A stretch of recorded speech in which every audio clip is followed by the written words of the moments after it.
lots of the improvements we can make come in the supply chain, but I was really interested to look into what are the things we control internally where we're not dependent on a supplier making a change. What are the changes that we can make that we can control in our own operations? Hey there, and welcome to the TSC podcast, your go-to source for practical insights from top sustainability leaders around the world. I'm Jonas, co-founder of the Sustainability Circle, and I'll be your host for today's episode. Here, we share the stories of those at the forefront of driving sustainability in organizations globally. Every episode dives into real-world lessons, unique insights, and actionable advice to help you advance sustainability in your role. And in today's episode, I'm speaking with Julie Richards, Director of Sustainability and Operational Transformation at The Guardian, one of the world's leading news organizations renowned for its bold stance on sustainability and world-class environmental journalism. Together, we'll explore how she drives sustainability across the organization, reducing emissions, aligning business operations with environmental goals, and navigating the balance between bold climate action and commercial priorities. Julie, welcome to the show. Thanks very much. Good to have you. Then let's dive right in, as we always do in these episodes. We always start with a bit of an intro and some background about the guest. So can you share a bit about your journey, how you ended up at The Guardian?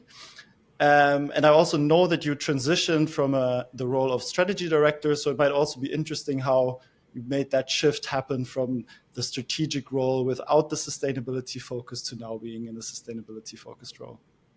Sure, happy to. So my background prior to being at The Guardian was in strategy consulting. So I worked for over 5 years for one of the kind of big four strategy consultancies, sort of big four professional services companies in the UK, mainly in the media sector. So working with clients in news, TV, film, some in telecoms as well, some other adjacent sectors, mainly on their kind of strategy, but also business transformation.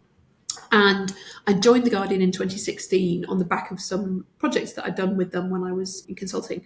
So yeah, as you said, I joined initially in what's called the strategy and delivery team. So I was reporting into the chief strategy officer.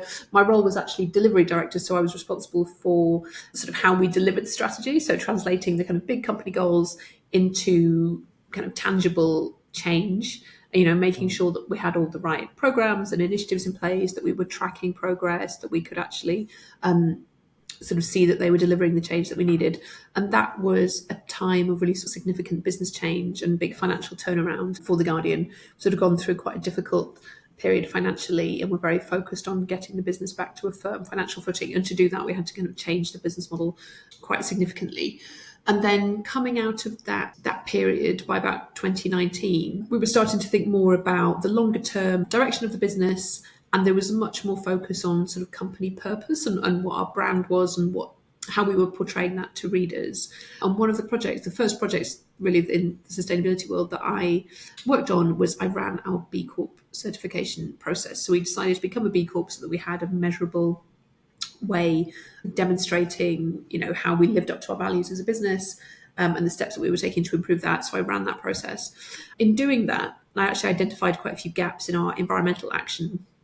And then I took responsibility for looking at them. I basically said, I think we need a project to measure our carbon emissions. And I got given permission to go and do that and make it happen. And then once we'd done that, the next thing I proposed was we should set a target for how much we were going to reduce by. And then I really sort of took it from there and have now grown the sustainability function at The Guardian. And I think the things that really attracted me to that were, first of all, I just love learning about new stuff. I think I always really enjoyed strategy consulting because you get to work with lots of different clients and sort of, explore lots of different businesses and find out lots of things. And that's why I really enjoyed the strategy role as well, because you're sort of working across the whole business. You get a really good overview of what's going on. And actually, when I started working on sustainability, I really found it fascinating to discover this whole new topic area that actually, I didn't know a huge amount about before. So there was a lot of learning for me, lots of skilling. And also it's just exciting to be working on an area that itself is developing quite rapidly, like in terms of even, our understanding of the impacts that businesses have, the sorts of action they should take, debates about different standards and targets and biodiversity and different aspects of environmental action. It's sort of changing a lot all the time, and I find that really interesting. And also I find it nice to have an area that and a set of targets and goals that I own. So being in a strategy team, you tend to sort of own a process and work with the rest of the business to make things happen and to kind of follow a timetable and to, get decisions made. But really it's for those other teams to then deliver on the things that have been agreed. And you're there really to sort of facilitate that. Whereas now in my role as sustainability director, I have, a set of targets, or the main one being our carbon emissions reduction goal, that then I have to work with the rest of the business to make sure that I can deliver on that. Yeah. What I find very interesting is the focus you had on basically strategy delivery, and what I hear a lot in our sessions, and it's also quite obvious, really getting a company towards green transition. Of course, you also need to deliver on the strategies that you draft up. So I'd imagine this work also helps you a bit in what you do now. Yeah, definitely. I think it's given me a really good perspective on the business, and because I was already very obviously sort of knowledgeable about the company strategy and what we were trying to do, and also because I had good links in to all the key departments across the business, I definitely approached it with the same mindset of sort of thinking like, what are the goals? What do different parts of the business have to deliver in order to achieve that? And also, I think it's kept me quite focused on thinking about how improving our sustainability performance, how does that strengthen the company overall, and how does that contribute to the strategy and the things that, I need other departments to do things that help me meet my goals, but also I want to do things that will help them meet their goals, whether that's commercial goals, people goals, staff retention, engagement, all that kind of stuff. I think that sustainability has a really important part to play in helping other parts of the business to be successful. For sure. Yeah, and I don't think we need to give our listeners a lot of background on The Guardian itself, but maybe in terms of the focus on sustainability, can you share a bit of what makes, in your eyes, the sustainability efforts of the company unique, also compared to other companies, or how can we envision sustainability at The Guardian, basically? I think the things that really set us apart are, first of all, our environmental journalism, which I'm not responsible for. I'm responsible for all of the sort of corporate aspects of sustainability. So, what we do as a company, but really our environmental journalism is like world class and sort of, sets the agenda a lot of the time in terms of big topics, big investigations, covering big issues, whether that's sort of, scientific developments, but also looking at the role that different companies play, responsibility for pollution, sort of calling out big polluters, etc. And I think our coverage is just much more extensive than most of our competitors. So that really sets the tone for the type of company we are, but also what readers expect from us, which I think we'll talk about a bit more later. And also I think we've been much more vocal than most of our peers about the importance of the environment and our commitment to sustainability. And we really made it part of our brand and our strategy. And we've been willing to take quite bold action. So, for example, in January 2020, so nearly 5 years now, we announced that we wouldn't take advertising from fossil fuel companies. And at the time that did feel quite radical, but also it was a thing that we thought that maybe more companies would follow us on, and actually very few have. And it's interesting to see that even though there is more and more coverage of environmental issues as sort of climate change worsens and becomes a sort of bigger part of our lives, actually the sorts of action that media companies are taking is still quite limited, I think. Yeah, interesting. And I mean, also from a holistic perspective, thinking of it, that other companies that do advertising, I'm not naming any names here, but there's even the opposite, that they throw out advertising partners for being too woke in recent years, right? Yes. That also happened. All right. I mean, I think it's quite obvious, at least for me, from the outside perspective, I would guess newspapers are a very big part of the environmental footprint of a newspaper company. You said you focus a lot on the corporate side of things. Can you maybe, in easy terms, share a bit what's going on in terms of corporate sustainability measures at The Guardian and how I can envision that looking like for a newspaper? Sure. So when we measure our carbon emissions, which we do every year, and we report that publicly, currently about 2/3 of our emissions come from our newspaper business. So that covers everything from the paper that we use, the printing, the distribution, and all of that is also driven by the total volume of papers that we're printing every day. So we have a daily newspaper 7 days a week. We also have a weekly magazine as well that we sell globally. The printed newspaper is sold in the UK and Ireland, and the magazine globally. So so those are the kind of the biggest factors. And when it comes to sort of what drives them on paper, we look at emissions per tonne of paper, and that can vary quite a lot from one producer to the next, depending on sort of efficiency of their plant, but also kind of the energy sources that they use. Printing is quite an energy intensive process, and then distribution. Newspapers are getting transported around the country, quite long distances, and typically in trucks that are still powered by diesel. Those are all kind of sort of quite polluting sort of physical operations. And then the rest of our business is online. So actually nowadays most of our audience is online and is very geographically spread. We've got a big global audience as well as a UK audience. So we do look at our digital footprint. So we can look at emissions from the servers that we're using, also internet networks that are required to deliver our content to our apps and our website, and then all of the sort of energy use that goes to people using their devices to access it. But actually, in comparison, that's still a kind of really small component of the total in comparison to the printed paper. Yeah. Yeah. And in a recent discussion we had, you also shared this example of basically having to decide how many editions do we print and do we ship to the vendors.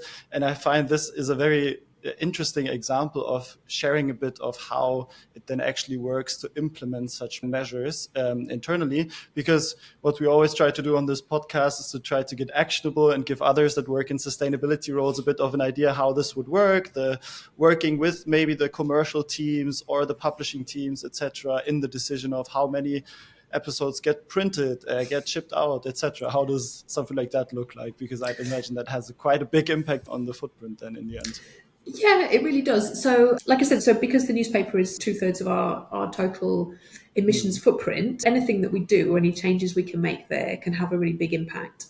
So, as well as looking at each of the factors that I just described, so looking at emissions per tonne of paper across different manufacturers and talking to different suppliers about what they're doing, how they're improving it, talking to print suppliers, and we've actually had some big reductions there because, for example, our biggest print supplier a few years ago moved to renewable energy, so we sort of saw a big reduction there.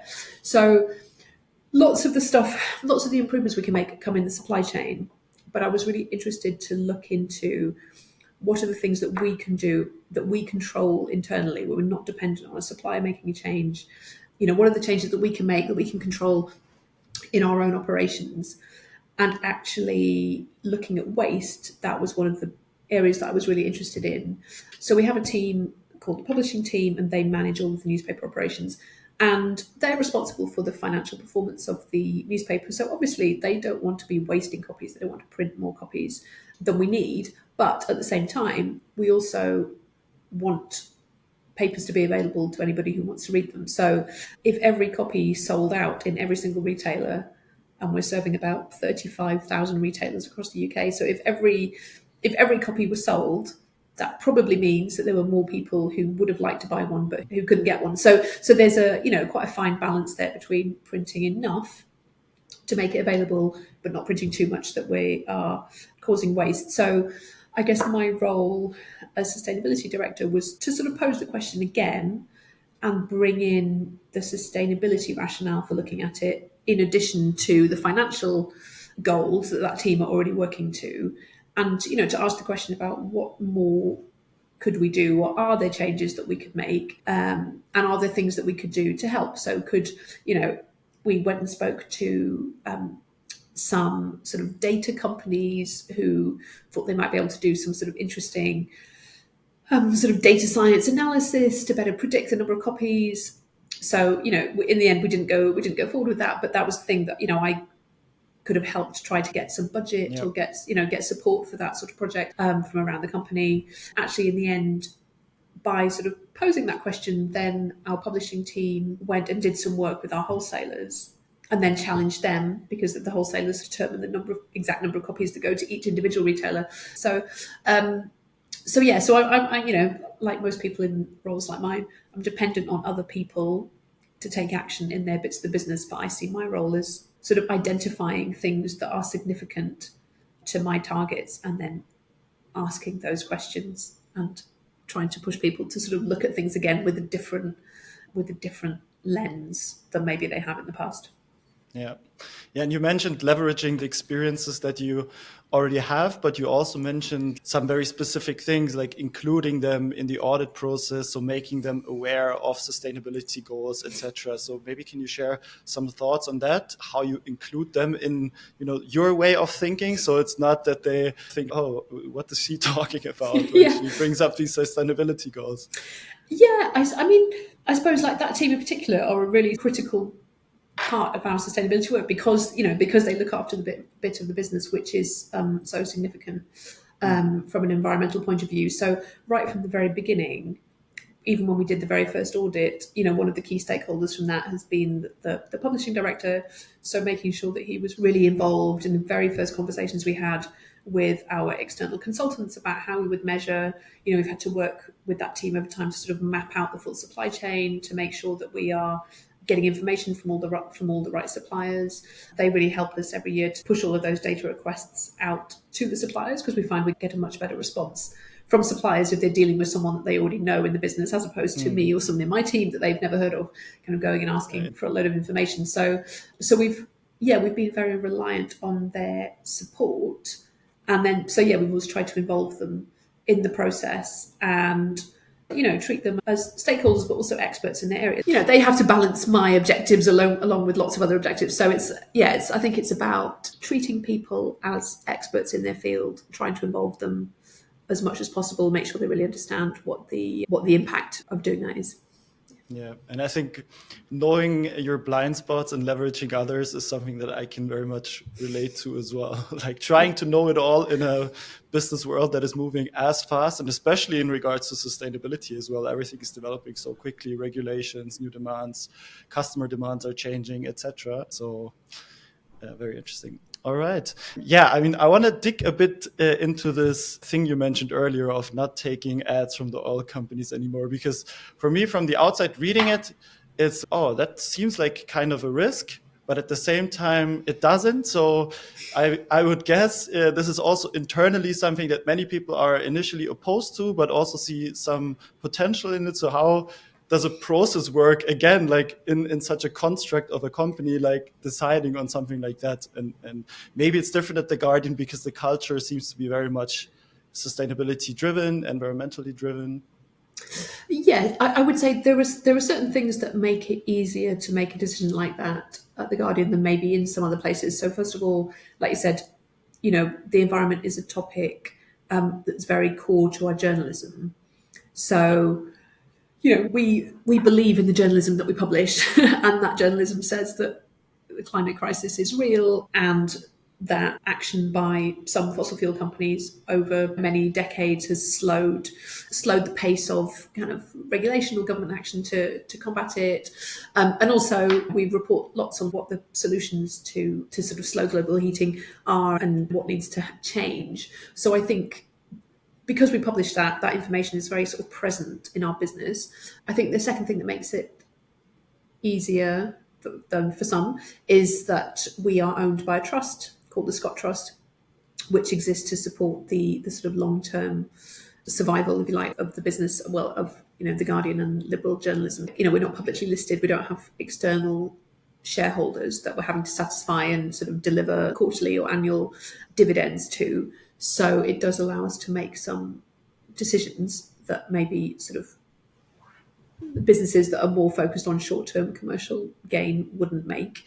But at the same time, actually, I don't think the decision that we made not to take fossil fuel advertising, I don't think that was a bad commercial decision. So if I explain a bit about how it came about. So we announced that in January 2020, and it came on the back of something that we'd done a few months before. So towards the end of 2019, we did this sort of big, essentially a sort of marketing campaign that we called the Environment Pledge, where we really set out for our readers what our position was on the environment. We talked about how important it was as, as a story that we wanted to cover in great depth, that we wanted to give lots of prominence on our site. We also announced some changes that we'd made editorially, for example, the sorts of language that we use to describe the climate. So, instead of talking about global warming, we talk about global heating. We started using the phrase climate crisis, really to sort of emphasize the pace and the severity of what was happening. So we'd done that, and when we did that as well, that's when we also talked about our B Corp certification. We talked about our own targets on reducing our carbon emissions as a company. So we'd sort of done this big campaign a few months before to really show how important the environment was to us. And also at the time, there was a lot of public support for action. Lots of things like the school strikes for climate were happening sort of around the end of 2019. So there was quite a kind of groundswell of action, I guess, happening back then. And we had a really strong response to that environment moment. Readers really responded very positively. Lots of people saying it was great to see us living up to the values that we showed through the journalism. So it really showed us that actually when we took quite bold action, that people would respond. And readers, they're our biggest source of revenue. Unlike most news organisations, we don't have a paywall online. Our content is free to access, but we ask people to support us financially and give us money essentially if they sort of believe in the quality of the journalism that we produce and if they support our missions. So all of those things combined showed that actually by taking action and being quite vocal about it, we could really demonstrate to readers what kind of organisation we were, and actually that made them more likely to support us financially. So having done that, made this big commitment, then inevitably people start pointing out sort of potential contradictions or other things that you could do.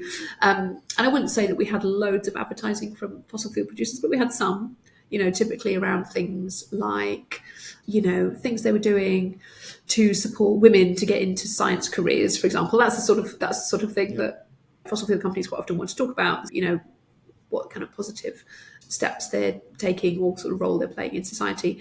And that was brought up quite a lot of debate internally about should we take that, should we not?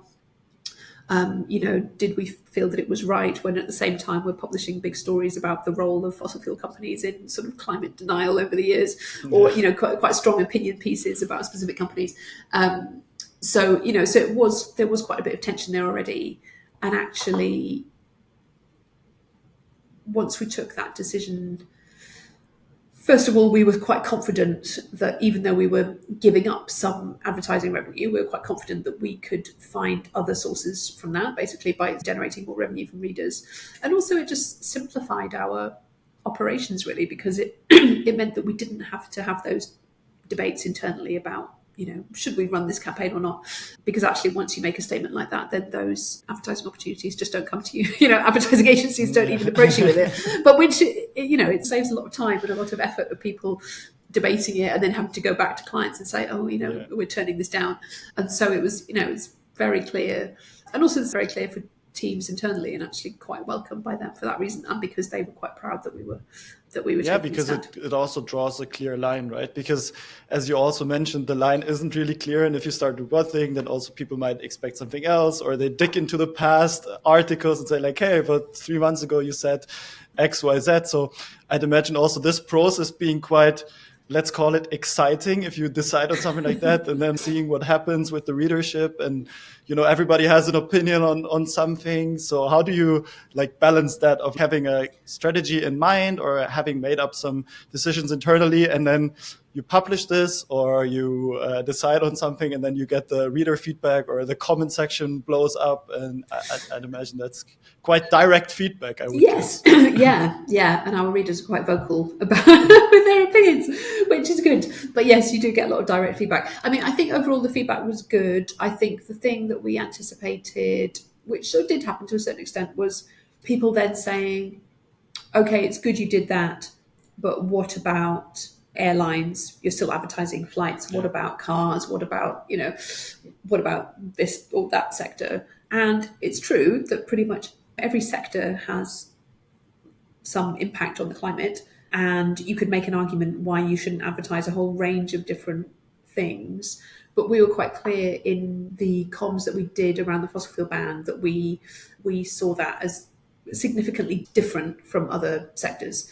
So it's not just that fossil fuels are the number one source of greenhouse gases, but also it's about the role that industry has played in slowing down climate action, and lobbying over many decades to try and slow that down. And so it's not just about the sort of how much CO2 is going into the air, it's also about the role that industry is playing, and also what the purpose of their advertising is. Fossil fuel companies don't typically advertise like their latest type of petrol or their new oil refinery. It's, the advertising is much more about portraying them as, supporting a shift to renewables, which sometimes is not really backed up by the facts on the ground. So yeah, we were quite clear that we thought it was there was a significant difference between that and other sectors.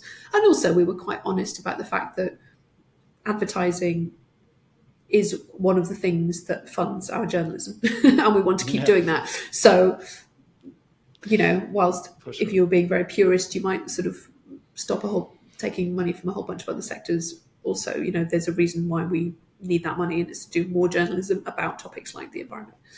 Yeah, but it's also interesting because, as you said, you're a reader-supported business, then what the journalism is very much drives what the readers think. So in a way, one could also argue that the environmental leadership journalism is the accelerator for your own sustainability measures as well, and puts even some pressure on you as a company, but maybe also then makes it a bit easier to get certain things approved, get colleagues on board, etc., I would guess.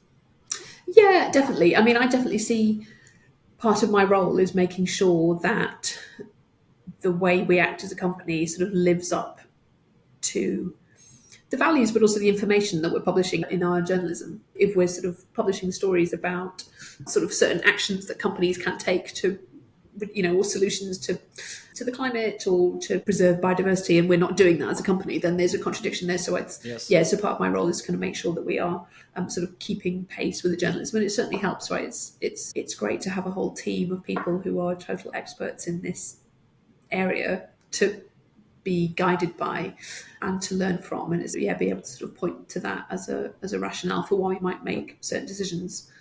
So, for example, over the last couple of years, we've published lots of reporting on carbon credit and sort of issues around carbon markets and the reliability of or not of carbon credits.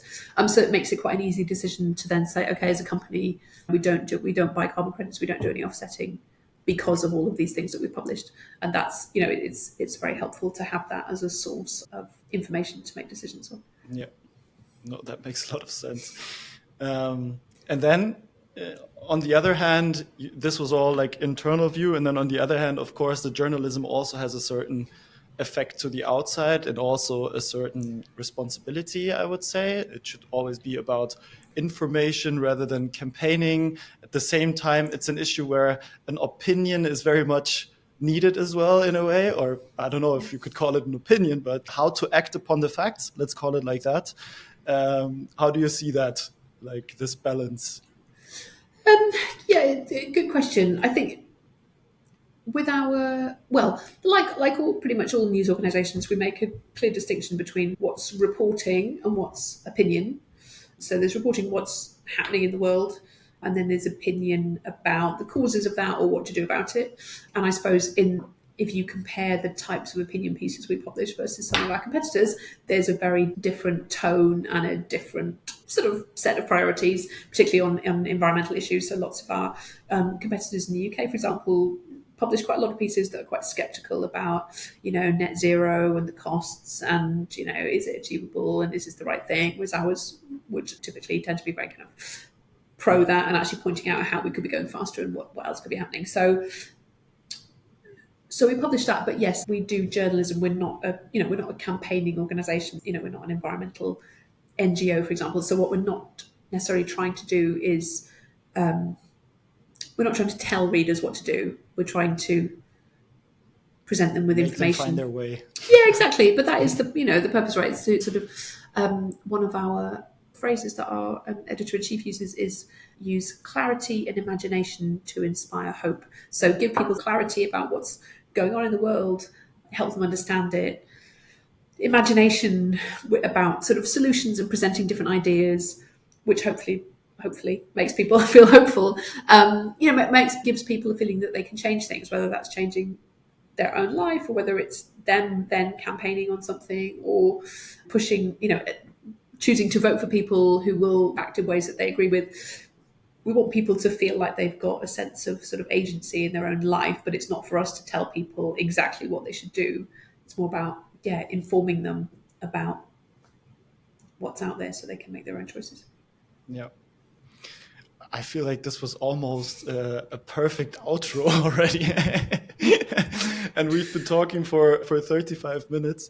So maybe to wrap things up a bit, are there any final thoughts from your side or something you'd want to share based on your experience and your role within The Guardian, or in general, some open last words, I would say? I think being in a sustainability role, it is quite hard, right? Because you need to sort of be across a huge range of topics. There's a lot of reporting. There's a lot of sort of compliance type things you need to do, and sometimes it can feel like a bit of a battle to kind of get that onto people's agendas. So I think always coming back to what is the company strategy and how is sustainability going to support that. Yes. I think that's that for me anyway, that's been a really important thing to do, to always come back to, like, what is it that I'm doing that's going to help other people to be successful? Because if I can show them that, then they will want to work with me and they'll want to support what I'm doing. Yeah. And I think for that as well, and I had this conversation with another TSC member yesterday, the regulatory frameworks that are often seen as a chore and something you just barely need to hit can be like a great starting point to actually like use it more as a strategic framework to actually get somewhere, to be impactful. I'd agree with that, because I think those, they are a bit dry, those regulatory frameworks, but actually some of the useful things they do is they raise it up the agenda with the executive team and the board. So it means that, those groups of people have to kind of think about it and have to understand more and have to look at the company's performance, which is really helpful.